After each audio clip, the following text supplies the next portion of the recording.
आज है 16 जनवरी शुक्रवार का दिन। हरकारा के इस ऑडियो अंक में आपका स्वागत है। हरकारा लेकर आया है आज के न्यूज़लेटर का पॉडकास्ट जिसे आपके लिए तैयार किया है निधीश त्यागी के साथ राजेश चतुर्वेदी, गौरव नौरियाल और फलक अफशान ने। जिन खबरों का जिक्र हम यहाँ कर रहे हैं उनके लिंक्स और विस्तृत जानकारी मूल न्यूज़लेटर में है। हरकारा यानी हिंदी भाषियों के लिए क्यूरेटेड न्यूज़लेटर। ज़रूरी खबरें और विश्लेषण, शोर कम, रोशनी ज़्यादा। आज के अंक में हम बात करेंगे देश और दुनिया की उन खबरों की जो सुर्खियों में हैं। आज की सबसे बड़ी खबर जुड़ी है भारत और ईरान के रिश्तों से। डोनाल्ड ट्रंप के डर से भारत ने चाबहार पोर्ट से अपने हाथ पीछे खींच लिए हैं।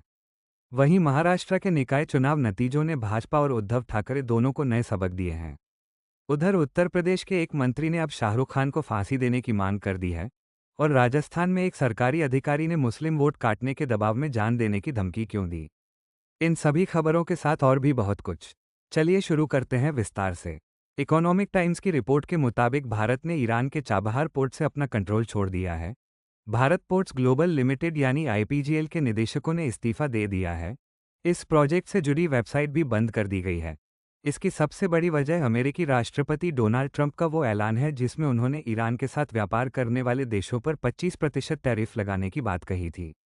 खबर है कि सितंबर 2025 में अमेरिकी प्रतिबंध लागू होने से पहले ही भारत ने ईरान को करीब $12 करोड़ चुका दिए हैं ताकि कोई देनदारी न रहे।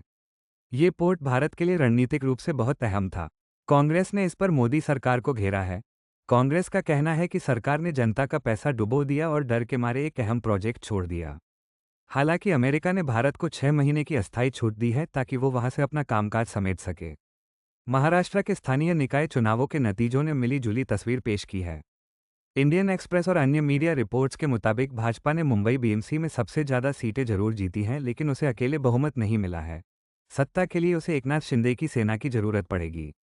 वहीं दूसरी तरफ उद्धव ठाकरे की शिवसेना ने शिंदे गुट से ज्यादा सीटें जीतकर यह साबित कर दिया है कि मुंबई में बालासाहेब ठाकरे की विरासत के असली वारिस वही हैं।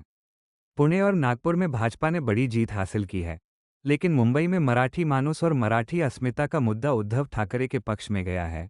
विश्लेषकों का मानना है कि भाजपा ने मुंबई में शिंदे को साथ रखा और हिंदी थोपने जैसे मुद्दों पर रक्षात्मक रवैया अपनाया, इसलिए उसे नुकसान कम हुआ। द हिंदू की रिपोर्ट के मुताबिक पत्रकार गौरी लंकेश की हत्या के आरोपी श्रीकांत पंगारकर ने महाराष्ट्र के जालना नगर निगम चुनाव में जीत हासिल की है। पंगारकर ने निर्दलीय उम्मीदवार के तौर पर भाजपा के उम्मीदवार को हराया। साल 2017 में गौरी लंकेश की हत्या के मामले में पंगारकर को गिरफ्तार किया गया था और पिछले साल ही उसे जमानत मिली थी। शिवसेना और अन्य दलों ने उसके खिलाफ उम्मीदवार उतारे थे लेकिन वो जीतने में कामयाब रहा। ये खबर इसलिए भी चौंकाने वाली है क्योंकि हत्या का आरोपी होने के बावजूद जनता ने उसे अपना प्रतिनिधि चुना है। न्यूजीलैंड्री की एक रिपोर्ट ने राजस्थान में प्रशासनिक हलकों में हड़कंप मचा दिया है। जयपुर के हवा महल क्षेत्र के एक बूथ लेवल ऑफिसर यानी बीएलओ का वीडियो वायरल हुआ है। इसमें वो रोते हुए कह रहे हैं कि उन पर मुस्लिम मतदाताओं के नाम वोटर लिस्ट से हटाने का भारी दबाव है। उन्होंने कहा कि अगर दबाव नहीं रुका तो वे कलेक्टरेट में जान दे देंगे। आरोप है कि भाजपा के पार्षदों और कार्यकर्ताओं ने बड़ी संख्या में आपत्तियां दर्ज कराई हैं और कहा है कि ये लोग यहां नहीं रहते। बीएलओ का कहना है कि उन्होंने वेरिफिकेशन कर लिया है और लोग वहीं रहते हैं। हवा महल सीट पर पिछले चुनाव में भाजपा बहुत कम अंतर से जीती थी। उत्तर प्रदेश सरकार में राज्य मंत्री का दर्जा प्राप्त ठाकुर रघुराज सिंह ने एक बेहद विवादित बयान दिया है। एबीपी न्यूज़ और सोशल मीडिया पर वायरल बयानों के मुताबिक उन्होंने फिल्म अभिनेता शाहरुख खान को फांसी देने की मांग की है। सिंह ने कहा कि शाहरुख खान सिर्फ मुसलमानों का समर्थन करते हैं और उन्होंने हिंदू लड़कियों को बिगाड़ा है। इससे पहले यही मंत्री सलमान खान के बारे में भी ऐसे ही बयान दे चुके हैं। सोशल मीडिया पर इस बयान की कड़ी आलोचना हो रही है। लोग सवाल उठा रहे हैं कि एक संवैधानिक पद पर बैठा व्यक्ति किसी अभिनेता के धर्म को लेकर इतनी नफरत भरी बात कैसे कह सकता है और उस पर अब तक कोई कार्रवाई क्यों नहीं हुई। इंडियन एक्सप्रेस के एक विश्लेषण के मुताबिक पश्चिम बंगाल में ईडी की छापेमारी तृणमूल कांग्रेस के लिए एक सियासी जीत बन गई है। कलकत्ता हाई कोर्ट ने माना है कि ईडी को आईपैक के दफ्तर से कुछ भी नहीं मिला। ममता बनर्जी की पार्टी ने इसे अपनी जीत के तौर पर पेश किया है। टीएमसी ने जनता को यह संदेश देने की कोशिश की है कि केंद्र सरकार की एजेंसियां केवल उन्हें परेशान करने के लिए आती हैं लेकिन उन्हें कुछ मिलता नहीं है। विश्लेषकों का मानना है कि ममता बनर्जी ने खुद को एक स्ट्रीट फाइटर के रूप में प्रोजेक्ट किया है जो दिल्ली की ताकत के सामने झुकने को तैयार नहीं है। हरकारा डीप डाइव और वरिष्ठ पत्रकार श्रवण गर्ग की रिपोर्ट देश के विकास मॉडल पर सवाल उठाती है। देश का सबसे साफ शहर कहे जाने वाले इंदौर में दूषित पानी पीने से कई लोगों की मौत हो गई और हजारों लोग बीमार पड़ गए। इसी तरह गुजरात की राजधानी गांधीनगर में भी दूषित पानी से टाइफाइड फैलने की खबरें हैं। रिपोर्ट में बताया गया है कि इंदौर में जमीन के नीचे पानी की पाइपलाइनें सड़ चुकी हैं और सीवेज का पानी पीने के पानी में मिल रहा है। सवाल ये है कि अगर स्मार्ट सिटी और वीआईपी शहरों का ये हाल है तो बाकी देश का क्या होगा। ये रिपोर्ट बताती है कि चकाचौंध के पीछे बुनियादी ढांचा किस तरह दम तोड़ रहा है। द न्यू इंडियन एक्सप्रेस के अनुसार सुप्रीम कोर्ट ने इलाहाबाद हाईकोर्ट के जज जस्टिस यशवंत वर्मा की याचिका खारिज कर दिया है। जस्टिस वर्मा ने अपने खिलाफ चल रही संसदीय जांच को चुनौती दी थी। एक जांच समिति ने उनके घर से जली हुई और बिना जली नकदी बरामद की थी और उन्हें कदाचार का दोषी पाया था। जस्टिस वर्मा ने कहा था कि उन्हें हटाने की प्रक्रिया सही नहीं है, लेकिन कोर्ट ने उनकी दलीलों को नहीं माना। यह मामला न्यायपालिका में भ्रष्टाचार और जवाबदेही से जुड़ा एक गंभीर मुद्दा है। Scroll.in की रिपोर्ट बताती है कि भारत की ऊन अर्थव्यवस्था गहरे संकट में है। 1991 में उदारीकरण के बाद आयात शुल्क घटने से यह उद्योग बर्बाद हुआ था। अब अमेरिकी राष्ट्रपति ट्रंप द्वारा लगाए जा रहे नए टैरिफ ने बची खोची उम्मीद भी तोड़ दी है।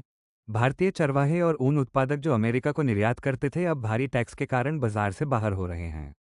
हिमाचल और राजस्थान के चरवाहे ऊन को बेचने की बजाय उसे फेंकने या जलाने को मजबूर हैं क्योंकि उसे बाजार ले जाने का भाड़ा भी नहीं निकल रहा है। महाराष्ट्र के जुन्नर में इंसान और तेंदुओं के बीच संघर्ष बढ़ गया है। स्क्रॉल की रिपोर्ट के मुताबिक गन्ने की खेती इसका बड़ा कारण है। गन्ने के घने खेत तेंदुओं को छिपने की जगह देते हैं। यहाँ तेंदुओं का घनत्व किसी टाइगर रिजर्व से भी ज़्यादा हो गया है। किसान डर के साए में जी रहे हैं। वन विभाग के उपाय नाकाफी साबित हो रहे हैं। सरकार अब तेंदुओं की नसबंदी जैसे उपायों पर विचार कर रही है, लेकिन विशेषज्ञ इसे लेकर आशंकित हैं। यह इंसानी दखल और वन्यजीवों के आवास के बीच टकराव की एक गंभीर कहानी है। अंतर्राष्ट्रीय मंच पर भी काफ़ी हलचल है। पॉलिटिको की रिपोर्ट है कि ट्रंप द्वारा ग्रीनलैंड खरीदने की धमकी के बाद यूरोप के देश अब अमेरिकी सैन्य ठिकानों को लेकर अपनी नीति बदलने पर गुप्त चर्चा कर रहे हैं। वहीं बीबीसी के मुताबिक ट्रंप की टैरिफ वॉर के बीच कनाडा और चीन एक दूसरे के करीब आ रहे हैं। कनाडा ने चीन के साथ व्यापारिक रिश्तों को सुधारने की घोषणा की है। उधर सीएनएन की खबर है कि वेनेजुएला की विपक्षी नेता मारिया मचाडो ने ट्रंप को अपना नोबेल पीस प्राइज गिफ्ट किया था, इस उम्मीद में कि अमेरिका उनका समर्थन करेगा। लेकिन ट्रंप ने मादुरो की पूर्व सहयोगी का समर्थन करके उन्हें खाली हाथ लौटा दिया। आखिर में बात आर्टिकल 14 की एक रिपोर्ट की। इसमें भारत और इजराइल में बुलडोजर के इस्तेमाल की तुलना की गई है। हर्ष मंदर और अन्य विश्लेषकों का कहना है कि दोनों देशों में घर गिराने की कार्रवाई को एक सजा के तौर पर इस्तेमाल किया जा रहा है। रिपोर्ट कहती है कि जिस तरह इजराइल में फिलिस्तीनियों के घर गिराए जाते हैं, उसी तर्ज पर भारत में भी खास समुदाय को निशाना बनाया जा रहा है। इसे कलेक्टिव पनिशमेंट यानी सामूहिक सजा कहा जा रहा है, जो कानून के खिलाफ है। ये रिपोर्ट बताती है कि बुलडोजर अब सिर्फ मशीन नहीं बल्कि राज्य की ताकत और डर का प्रतीक बन गया है। तो ये था आज का हरकारा पॉडकास्ट। इन खबरों पर आपकी क्या राय है, हमें जरूर बताएं। आप हमें यूट्यूब, स्पॉटिफाई, व्हाट्सएप और सोशल मीडिया पर फॉलो कर सकते हैं। हम फिर हाजिर होंगे नई खबरों और विश्लेषण के साथ। तब तक के लिए अपना ख्याल रखें। शुक्रिया।